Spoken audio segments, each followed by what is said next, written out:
I met also with Abu Dhabi Exports, and there we're looking for them to fund a project in Guyana. They fund about 90% of the cost, the government 10%, and that has to do with our airport.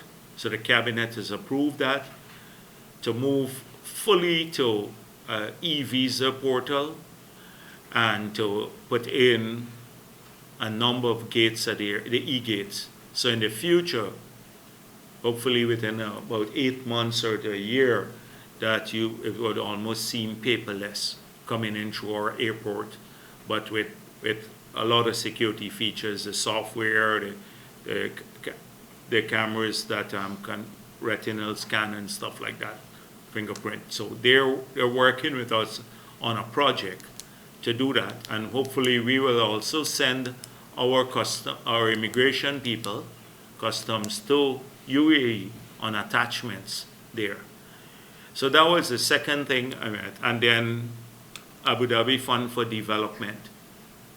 We're working there. We also agreed to a contract that will provide a national identification card.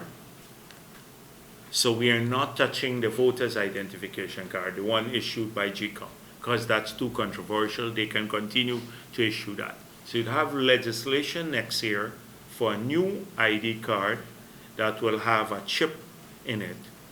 It will be for nationals and people who are resident in Guyana. So if you're coming to work here, you'll have a different color card.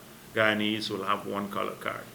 The chip can store a lot of the biometric data, maybe blood type, data for driver's license, GRA, your TIN number, etc.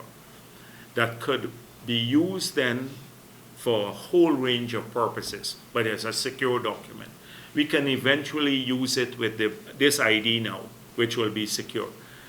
The system would also be able to, like what we do at GCOM now, you can't have two duplicating numbers. It has a software that shows that if two biometrics are the same, duplicating, the system will pop this up and stuff. So when Guyanese travel and stuff like that, we're hoping that maybe eventually, without having to even go to e-passport, when they come home, they can take out their card and just swipe and come in. They don't have to go through this elaborate customs and all of the immigration, etc., making it easier for that. This would also help to strengthen our security modules. The biometrics will be either the private sector, banking, a whole range of things. So that's what we are working with them on, because they have a lot of experience there. We're looking at a part-owned German government company and a company out of Dubai. And then the other company is G42, which is owned by the government in Dubai.